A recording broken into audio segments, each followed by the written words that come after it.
Hello everyone, this is Aarti. Welcome to SR education online classes. आज की class में हम जो डिस्कस करेंगे सीटेट 2020 के लिए पर्यावरण अध्ययन शिक्षा शास्त्र ईवीएस पेडागोजी से related MCQ test series 10 number के डिस्कस करेंगे।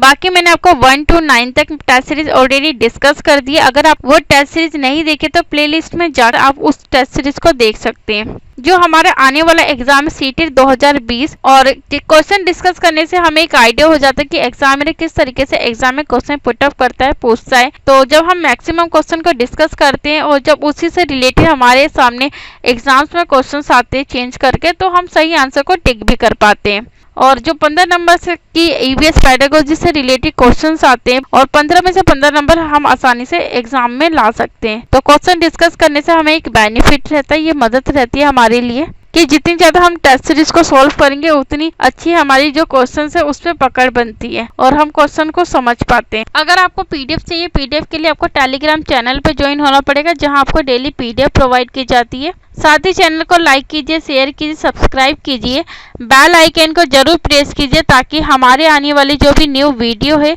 उसका नोटिफिकेशन आपको प्रोवाइड हो सके। तो चलिए डिस्कस करते हैं question number first. Question number first में क्या है, प्राथमिक स्तर पर बच्चे को आकलन करने का सर्वश्रेष्ठ तरीका कौन सा होता है। इसमें क्या है कि जो प्राथमिक स्तर पर आपको बच्चे का आकलन करना है, आकलन करने के लिए जो सबसे अच्छा और सबसे उचित तरीका रहेगा प्रयोग करने का वो कौन सा रहेगा वो बताना है।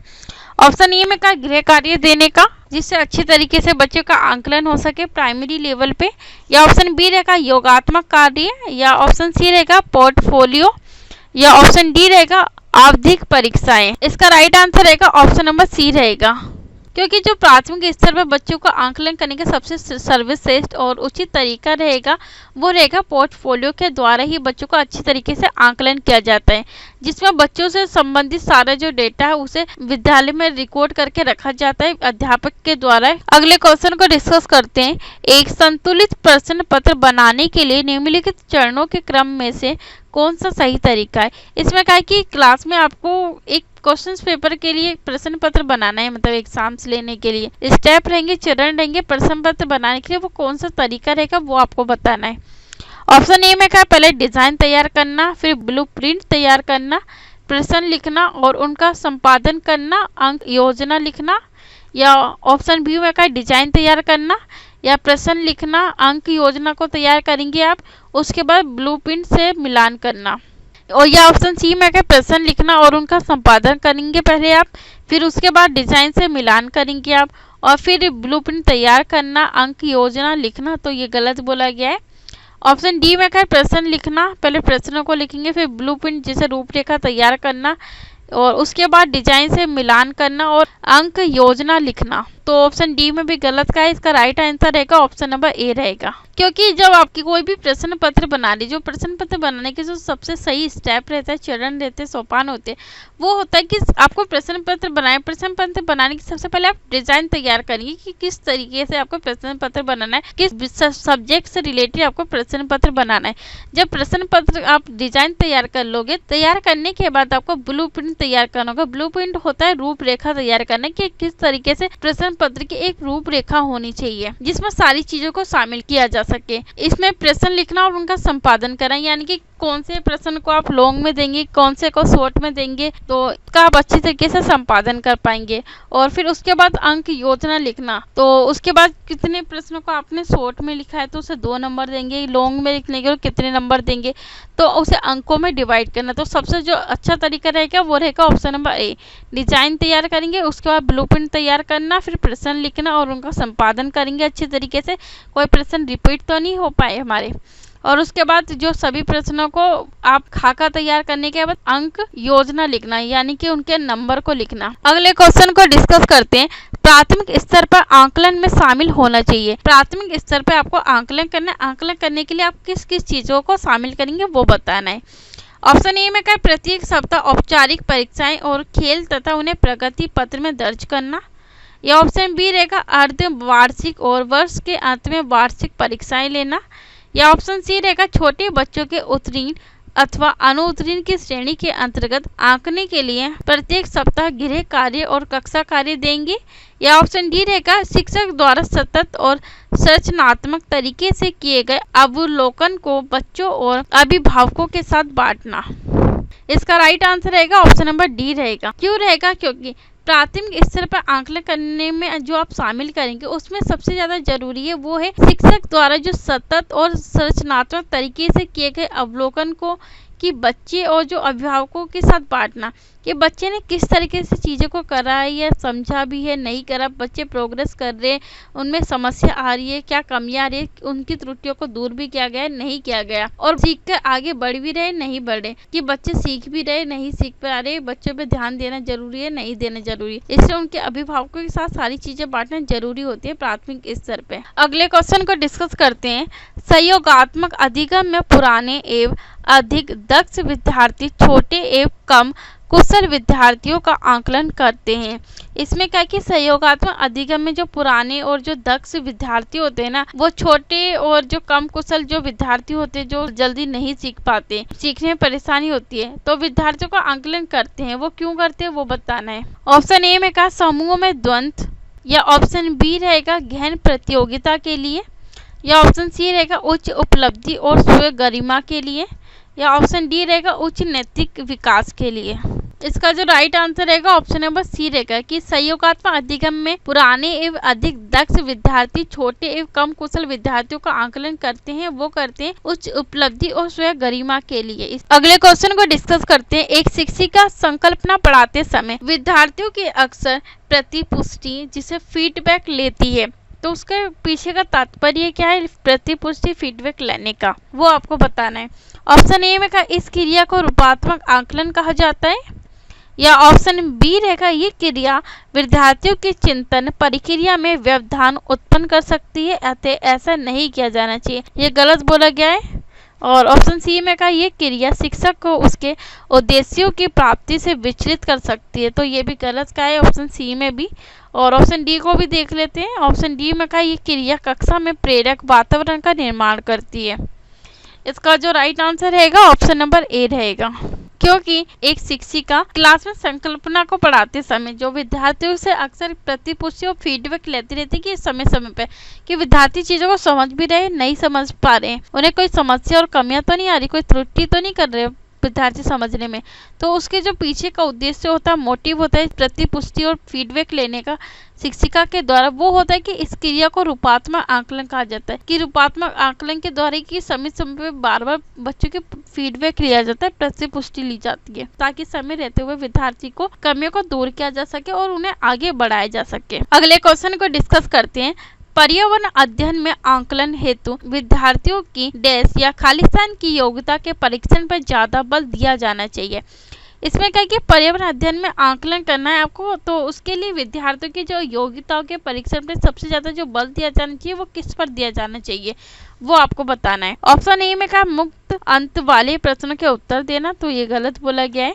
ऑप्शन बी में कहा उच्च अधिगम के लिए प्राप्त रूप से सक्षम होना, या ऑप्शन सी रहेगा विज्ञान के तथ्यों और सिद्धांतों को सही रूप में बताने, तो ये भी गलत बोला गया है। और ऑप्शन डी में कहा है दैनिक जीवन की अपरिचित परिस्थितियों में संकल्पनाओं की समझ को व्यवहार में लाने, तो इसका राइट आंसर रहेगा ऑप्शन नंबर डी रहेगा। क्यों रहेगा वो आपको बता, क्योंकि पर्यावरण अध्ययन में जो आकलन करने हेतु तो विद्यार्थी की जो योग्यता को परीक्षण पे सबसे ज्यादा आप बल देंगे, वो देंगे दैनिक जीवन की अपरिचित परिस्थितियों में संकल्पनाओं की समझ को व्यवहार में लाने के लिए, ताकि बच्चे ने जो भी संकल्पना समझी है उससे समझने के बाद वो अपने दैनिक जीवन में उसका प्रयोग कर भी पा रहा है या नहीं कर पा रहा है, वह कितने अच्छे से चीजों को समझ भी पा रहा है, और जो संकल्पना उसमें पढ़ी कॉन्सेप्ट हो रहे हैं या नहीं हो रहे, व्यवहार में परिवर्तन भी ला पा रहा है या नहीं ला पा रहा। अगले क्वेश्चन को डिस्कस करते हैं। पर्यावरण अध्ययन में योगात्मक आकलन को डैश पर बल देना चाहिए। इसमें कहा कि पर्यावरण अध्ययन में जो योगात्मक आकलन होता है किस चीज पर ज्यादा बल देना चाहिए वो बताना है आपको। ऑप्शन ए में कहा अवलोकन कौशलों का आकलन करने के लिए, या ऑप्शन बी रहेगा विद्यार्थियों के अधिगम कठिनाई वाले क्षेत्रों का निदान करने के लिए, या ऑप्शन सी रहेगा मुख्य रूप से प्रायोगिक कौशलों को समुन्नत करना, या ऑप्शन डी रहेगा महत्वपूर्ण सैद्धांतिक संकल्पनाओं का परीक्षण करना। इसका राइट आंसर रहेगा ऑप्शन नंबर बी रहेगा। क्योंकि पर्यावरण अध्ययन में योगात्मक आकलन के लिए जो सबसे ज़्यादा बल देना चाहिए वो देना चाहिए विद्यार्थियों के अधिगम कठिनाई वाले क्षेत्रों का अच्छी तरीके से निदान करना, ताकि जो छात्रों में सब्जेक्ट से रिलेटेड, जिस टॉपिक से रिलेटेड, विषय से रिलेटेड अधिगम में कठिनाई आ रही है तो कठिनाई को अच्छी तरीके से निदान किया जाए, ताकि छात्रों की जो समस्या है वो समय रहते हुए दूर की जा सके। इसलिए समय समय छात्रों का निदान करना जरूरी होता है। अगले क्वेश्चन को डिस्कस करते हैं। निम्नलिखित में से कौन सा पर्यावरण अध्ययन में रूपात्मक आकलन की मुख्य विशेषता है? इसमें कहा कि पर्यावरण अध्ययन में जो रूपात्मक आकलन की जो सबसे अच्छी विशेषता है वो बतानी है आप। ये कौन सी विशेषता होती है रूपात्मक आकलन के लिए? ऑप्शन ए में कहा इसका उद्देश्य है विद्यार्थियों में वैज्ञानिक दृष्टिकोण का विकास करना, या ऑप्शन बी रहेगा इसका जो उद्देश्य होता है वो होता है प्रायोगिक कौशलों को समुन्नत करना, या ऑप्शन सी रहेगा ये वर्ष के अंत में आयोजित किया जाता है, या ऑप्शन डी रहेगा ये अपनी प्रकृति में निदानात्मक है। इसका राइट आंसर रहेगा ऑप्शन नंबर ए रहेगा। इसका जो उद्देश्य होता है लेने का रूपात्मक आकलन का वो होता है विद्यार्थियों में जो वैज्ञानिक दृष्टिकोण का अच्छी तरीके से विकास हो पाए। अगले क्वेश्चन को डिस्कस करते हैं। निम्न में से किसका आकलन हो सकता है? जब गीता मनुष्य में पोषण विषय का केवल बहुविकल्पी प्रश्नों द्वारा मूल्यांकन कर रही है। गीता नाम की अध्यापिका है, वो मनुष्य में पोषण विषय का केवल सिर्फ बहुविकल्पी यानी कि ऑब्जेक्टिव टाइप के प्रश्नों द्वारा ही इवैल्यूएशन यानी मूल्यांकन कर रही है, आकलन करना चाहती है। आकलन करने का जो उचित तरीका रहेगा वो बताना था। ऑप्शन ए में कहा भोजन संबंधी आदतों से जुड़ी गलत अवधारणा, या ऑप्शन बी रहेगा शिक्षार्थियों के ज्ञान का प्रयोग करके रोल प्ले तैयार करके प्रार्थना सभा में प्रस्तुत करने की क्षमता। ऑप्शन बी में गलत कहा गया है। ऑप्शन सी में कहा है भोज्य पदार्थों को वर्गीकृत करने व पोस्टर बनाने के लिए विश्लेषण क्षमता, या ऑप्शन डी का है भोज्य अवयवों के महत्व को समझने की शिक्षार्थियों की क्षमता व उच्च पर एक लंबा निबंध लिखने की क्षमता। तो ऑप्शन सी और डी में भी गलत कहा गया है। इसका right answer option number A रहेगा, क्योंकि गीता नाम की शिक्षिका है वो बच्चों का मनुष्य में पोषण के विषय का केवल बहुविकल्पी प्रश्नों द्वारा मूल्यांकन कर रही है। तो आकलन का जो उद्देश्य रहेगा करने का वो रहेगा भोजन संबंधी आदतों से जुड़ी गलत अवधारणाएं। अगले क्वेश्चन को डिस्कस करते हैं। पर्यावरण अध्ययन के शिक्षण में मूल्यांकन हेतु प्रयोगात्मक परीक्षण का महत्व क्या होता है? इसमें कहा कि पर्यावरण अध्ययन के शिक्षण में मूल्यांकन यानी इवैल्यूएशन हेतु प्रयोगात्मक परीक्षणों का महत्व क्यों लिए होता है और क्यों जरूरी होता है? ऑप्शन ए में कहा बच्चों के व्यवहार की जांच करने के लिए, या ऑप्शन बी रहेगा बच्चे में सृजनात्मक का मूल्यांकन करने के लिए, या ऑप्शन सी रहेगा बच्चे की रचनात्मक क्षमता की जाँच करना, या ऑप्शन डी रहेगा उपयुक्त सभी। इसका राइट आंसर रहेगा ऑप्शन नंबर डी रहेगा। जो पर्यावरण अध्ययन के शिक्षण में मूल्यांकन यानी इवैल्यूएशन करने के लिए प्रयोगात्मक परीक्षणों का जो महत्व होता है वो होता है कि बच्चों के व्यवहार की अच्छी तरीके से जांच की जा सके, उसके साथ ही बच्चे में सृजनात्मक का मूल्यांकन भी किया जा सके, और साथ में बच्चे की जो रचनात्मक क्षमता है उसकी भी अच्छी तरीके से जांच की जा सके। इसलिए जरूरी होता है इवैल्यूएशन करना प्रयोगात्मक परीक्षण में। तो तीनों जो कथन दिए तीनों ही हमारे सही रहेंगे। Right answer option number D रहेगा उपयुक्त सभी। अगले क्वेश्चन को डिस्कस करते हैं। पर्यावरण अध्ययन के शिक्षण में मूल्यांकन का उद्देश्य क्या होना चाहिए? इसमें कहा कि पर्यावरण अध्ययन के शिक्षण में जो मूल्यांकन का जो उद्देश्य होता है, मोटिव होता है, वो क्या होना चाहिए एक शिक्षक के लिए वो बताना है। ऑप्शन ए में कहा छात्रों को पर्यावरण अध्ययन के सिद्धांतों की जानकारी का परीक्षण करने के लिए, या ऑप्शन बी रहेगा छात्रों के विज्ञान में रुचि का परीक्षण करने के लिए, या ऑप्शन सी रहेगा छात्रों को वर्गीकरण अध्ययन के व्यवहारिक ज्ञान का परीक्षण करने के लिए जरूरी है इवैल्यूएशन करना, या ऑप्शन डी रहेगा उपयुक्त में से कोई नहीं। ना ए ना बी ना सी, तीनों में से कोई नहीं रहेगा। तो इसका राइट आंसर रहेगा ऑप्शन नंबर सी रहेगा, क्योंकि पर्यावरण अध्ययन के शिक्षण में मूल्यांकन करने का जो उद्देश्य होता है एक शिक्षक के द्वारा वो होता है छात्रों को पर्यावरण अध्ययन के व्यवहारिक ज्ञान का परीक्षण करना अच्छे तरीके से, कि छात्र ने जो चीजें पढ़ी है वो व्यवहारिक ज्ञान अपने जीवन में भी उसका प्रयोग कर रहे हैं या नहीं कर पा रहे, स्वयं भी चीजों को कर रहे हैं या अवलोकन कर भी पा रहे नहीं कर पा रहे, कोई समस्या तो नहीं आ रही, व्यवहारिक पक्ष का उनका परीक्षण लिया जा रहा है। इसलिए जरूरी होता है इवैल्यूएशन करना। अगले क्वेश्चन को डिस्कस करते हैं। एक विज्ञान शिक्षक के दृष्टिकोण से किस स्तर पर औपचारिक मूल्यांकन नहीं होना चाहिए? इसमें कहा कि एक विज्ञान शिक्षक के दृष्टिकोण से किस स्तर पर जो औपचारिक मूल्यांकन है वो नहीं होना चाहिए, कि फॉर्मल इवैल्यूएशन नहीं होना चाहिए, किस स्तर पर, किस लेवल पर? ऑप्शन ए में कहा है प्राथमिक स्तर पर, ऑप्शन बी में कहा है उच्च प्राथमिक स्तर पर, या ऑप्शन सी रहेगा माध्यमिक स्तर पर, या ऑप्शन डी रहेगा उच्च माध्यमिक स्तर पर।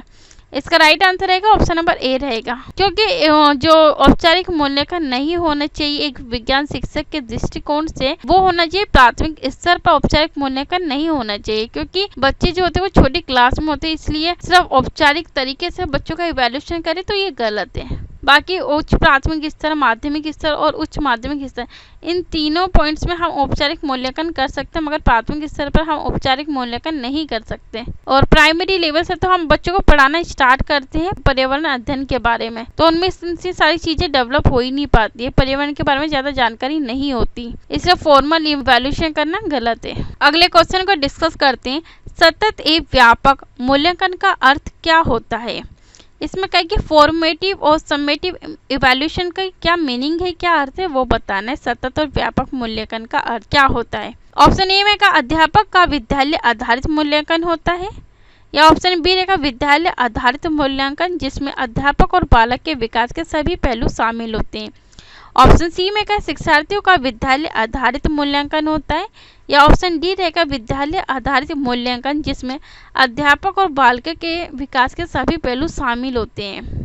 इसका जो राइट आंसर रहेगा ऑप्शन नंबर बी रहेगा। क्यों रहेगा, क्योंकि इसमें कहा कि सतत और व्यापक मूल्यांकन का जो अर्थ होता है वो बताना था। जो फॉर्मेटिव और समेटिव इवैल्यूएशन का अर्थ होता है, मीनिंग होती है, वो होता है विद्यालय आधारित मूल्यांकन होता है कि विद्यालय में ही लिया जाता है इवैल्यूएशन जो किया जाता है बच्चों का, छात्रों का, वो होता है जिसमें अध्यापक और बालक के विकास के सभी पहलू शामिल होते हैं, कि बालक के शैक्षिक और अशैक्षिक पक्ष को भी शामिल किया जाता है, और साथ में अध्यापक जो क्लास में पढ़ा रहे हैं बच्चों को वो सही ढंग से पढ़ा रहे हैं नहीं पढ़ा पा रहे, तो इनका भी इवैल्यूएशन हो पाता, इनका भी मूल्यांकन किया जाता है सतत और व्यापक मूल्यांकन के द्वारा। चलिए अगले क्वेश्चन को डिस्कस करते हैं, पर्यावरण अध्ययन के शिक्षण में मूल्यांकन का उद्देश्य क्या होता है। इसमें क्या कि पर्यावरण अध्ययन के जो शिक्षण में मूल्यांकन करने का, इवैल्यूएशन करने का मोटिव क्या होता है शिक्षक का, वो बताना है। एक अध्यापक का, ऑप्शन ए में का विश्वसनीय जानकारी के लिए, ऑप्शन बी में का अधिगम प्रक्रिया में सुधार के लिए, ऑप्शन सी में का पाठ्य वस्तु की उपयोगिता की जांच के लिए। इसका राइट आंसर रहेगा ऑप्शन नंबर 4 रहेगा, क्योंकि जो पर्यावरण अध्ययन के शिक्षण में इवैल्यूएशन लेने का जो टीचर का मोटिव होता है वो होता है कि छात्रों में विश्वसनीय की जानकारी प्रदान की जा सके, और साथ में जो अधिगम प्रक्रिया में सुधार किया जा सके अगर छात्रों को जहाँ भी कमी आ रही है विषय से प्रति, और साथ में जो पाठ्य पुस्तक की उपयोगिता है उसकी भी जाँच की जा सके। अगले क्वेश्चन को डिस्कस करते हैं, पर्यावरण अध्ययन के शिक्षण में गुणात्मक व्यवहार परिवर्तनों के मूल्यांकन हेतु उपयुक्त तकनीक नहीं है। इसमें कहा है कि जो पर्यावरण अध्ययन के शिक्षण में गुणात्मक व्यवहार के परिवर्तन के मूल्यांकन के लिए, इवैल्यूएशन के लिए जो सबसे अच्छी तकनीक नहीं है वो बताने की इसमें नहीं पूछी गई है। ऑप्शन ए में का रेटिंग स्केल, ऑप्शन बी में का ग्रेडिंग व्यवस्था, ऑप्शन सी का है निबंधात्मक परीक्षा, या ऑप्शन डी रहेगा रूपात्मक आंकलन।